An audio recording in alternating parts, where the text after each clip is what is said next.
Hello friends, मैंने section set 1 और set 2 discuss कर लिए हैं अपनी प्रीवियस वीडियोस के अंदर में। और जैसे कि अगर हम बात कर रहे थे सेट 3 की, सेट 3 अब यहाँ पर मैं डिस्कस करने आया हूँ। ठीक है, सेट 3 के अंदर में क्या होगा क्या नहीं होगा मैं आपको, देखो बेटा सीधी बात है, ये जो 3 सेट है ना, ये 3 सेट ही आपके जो हैं गेम चेंजर रहने वाले हैं। यानी कि अगर हम बात करें तो अगर ये 3 सेट अपने कर लिए तो ये समझ लेना कि आपके 100% कंफर्म है, इसी के अंदर में से सब कुछ आने वाला है। पूरे 15 साल की मेहनत, पूरे 15 साल की मेहनत जो है मैंने इसी में मैंने झोंक कर डाल दी है। इस सेट्स के अंदर में अगर आप देखो सारी की सारी चीजें आपको वेल करवाई जाएंगी। ठीक है, उसी के साथ साथ में अगर सेट 3 स्टार्ट करते हैं बेटा, ठीक है, without wasting time.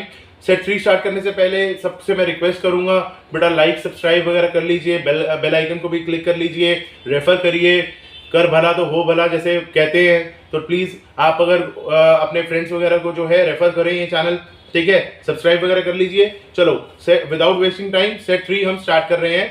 Set 3 start करने से पहले सबसे मैं रिक्वेस्ट करूंगा बेटा, लाइक सब्सक्राइब वगैरह कर लीजिए, बेल आइकन को भी क्लिक कर लीजिए, रेफर करिए, कर भला तो हो भला जैसे कहते हैं। तो प्लीज आप अगर अपने फ्रेंड्स वगैरह को जो है रेफर करें ये चैनल, ठीक है, सब्सक्राइब वगैरह कर लीजिए। चलो विदाउट वेस्टिंग टाइम सेट 3 हम स्टार्ट कर रहे हैं।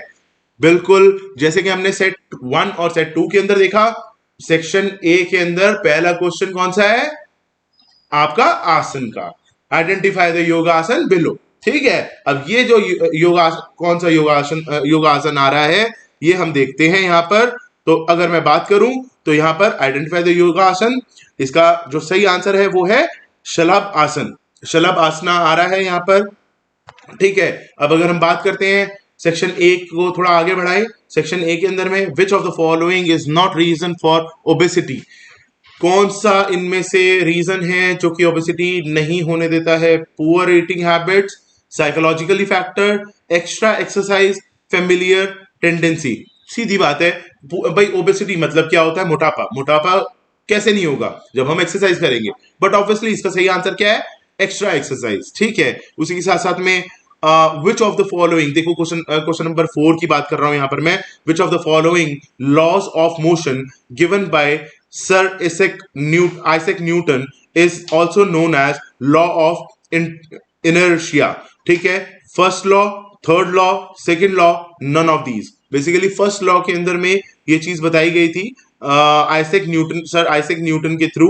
ठीक है, उसी के साथ साथ की अगर हम बात करते हैं यहाँ पर, which of the following, question number 7 पढ़ रहा हूं मैं यहाँ पर। Which of the following is defined as the ability of a muscle और muscle group to rest fatigue. ठीक है, तो यहां पर जो है सी इसका करेक्ट आंसर है, मस्कुलर एंड्योरेंस। ठीक है, तो बेसिकली बेटा देखो यहां पर वन लाइनर के आपको क्वेश्चन आंसर्स मिलेंगे, एमसीक्यूज मिलेंगे, जिसके यहाँ पर आपको करेक्ट आंसर्स भी दिए हुए हैं। जैसे कि आपको मैंने पहले भी बताया है, पिछली वीडियोस के अंदर भी मैंने आपको बताया है कि ये जितने भी हमारे पीडीएफ्स हैं, ये आपको पीडीएफ का लिंक आपको शेयर कर दिया जाएगा डिस्क्रिप्शन में, और टेलीग्राम में आपको ग्रुप में भी आपको मिल जाएगा। और अगर आपको कुछ और भी फर्दर रिक्वायरमेंट रहती है तो उसके लिए भी आप हमारे को कॉन्टैक्ट कर सकते हैं। ठीक है, उसी के साथ साथ में अब जैसे फॉर एन एग्जांपल यहाँ पर एक इंपॉर्टेंट क्वेश्चन मेरे को दिखाई दे रहा है जो कि शायद हो सकता है कि पेपर में आए ही आए। A large lateral curve is known as dash. ठीक है, तो इसका सही आंसर क्या है? स्कोलियोसिस। ठीक है, तो इसका करेक्ट आंसर ये है। ठीक है, प्लस के अंदर में सेक्शन ए की बात करें तो सेक्शन ए के अंदर में आपको मैंने पहले ही बता चुका हूं कि 18 क्वेश्चंस होते हैं। सेक्शन बी जो है वो 19 क्वेश्चन से स्टार्ट होता है। सेक्शन बी के अंदर में आपको अप्रोक्सीमेटली 200 वर्ड्स लिखकर आने होते हैं, 150 टू 200 वर्ड्स लिखकर आने ही आने हैं। अगर आप नहीं लिखकर आओगे तो 2 नंबर आपके नहीं मिलेंगे आपको। ठीक है, अब अगर सेक्शन बी की अगर हम बात करते हैं, what is a balance diet? elaborate any 4 nutrition elements of balanced diet. A balanced diet is that which contains the proper amount of each nutrient. A balanced diet consists of all essential food constituents, that is protein, carbohydrate, fat, vitamin and mineral in correct proportion. भाई correct proportion के अंदर में होगा तभी तो balance diet होगा ना। तो यहां पर यही चीज बताई जा रही है। Element of balance diet are as follows. Balance diet के एलिमेंट कौन कौन से होते हैं? ठीक है, यहां पर कौन कौन से दिए हुए हैं, कार्बोहाइड्रेट, फैट, मिनरल, वाटर, ये चार जो है बैलेंस डाइट के एलिमेंट्स होते हैं। ठीक है, ये होते ही होते हैं बैलेंस डाइट के अंदर में, इसी के अकॉर्डिंगली हम चीजों को जज करते हैं। देखो कार्बोहाइड्रेट, फैट्स और मिनरल, देखो कभी भी कोई भी आप प्रोडक्ट खरीदो ना, खाने के लिए कुछ भी प्रोडक्ट खरीदते हैं तो उसके बैक साइड पे जब हम देखते हैं तो कार्बोहाइड्रेट, फैट्स, मिनरल उसमें स्पेशली गिवन होते हैं। क्यों गिवन होते हैं, ताकि हम ये देख सकें कि ये बैलेंस डाइट के अकॉर्डिंगली कितना अप्रोप्रिएट है हमारे लिए, कितना अप्रोप्रिएट नहीं है। ठीक है, तो सेक्शन बी के अंदर में इस तरीके के क्वेश्चन आंसर्स आने वाले हैं। इसके अंदर में जैसे 22nd question, list any two uses of proteins in our diet, what are the deficiencies children can develop if they do not have proper protein intake।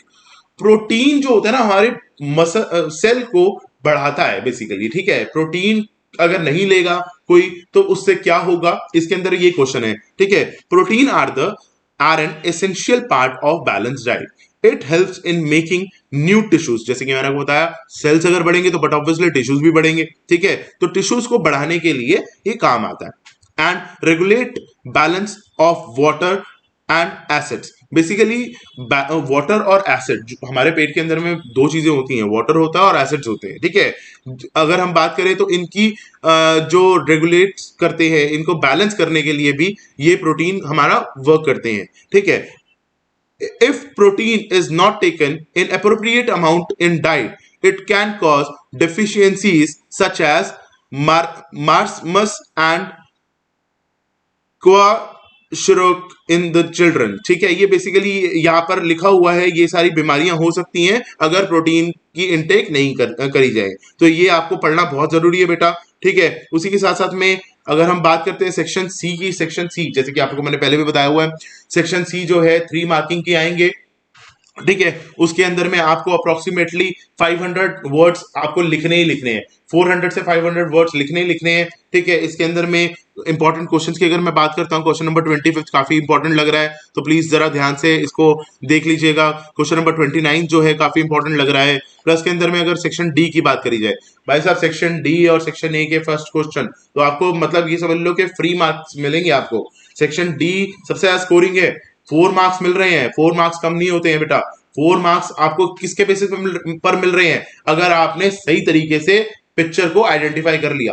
तो यहाँ पर पिक्चर आइडेंटिफिकेशन बहुत जरूरी है।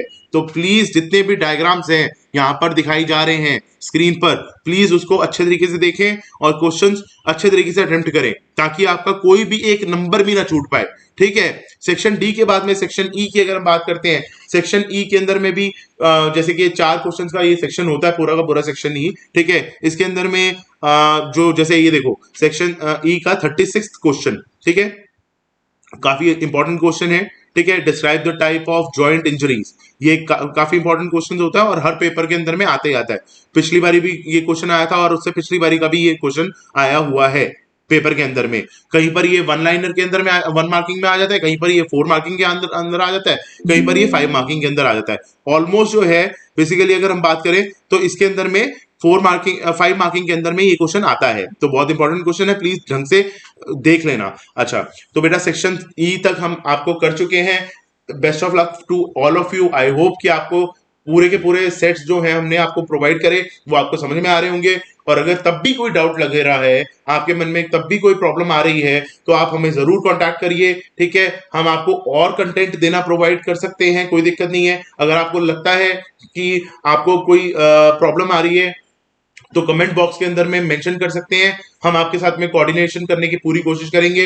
हो सके तो अपना नंबर या कोई अपनी ईमेल आईडी जो है कमेंट बॉक्स में डाल दीजिए, जिससे कि हम आपको कांटेक्ट कर सकें और आपको अच्छे से अच्छा कंटेंट जो है वो प्रोवाइड कर सकें। Best of luck for your examination and have a nice day. Thank you.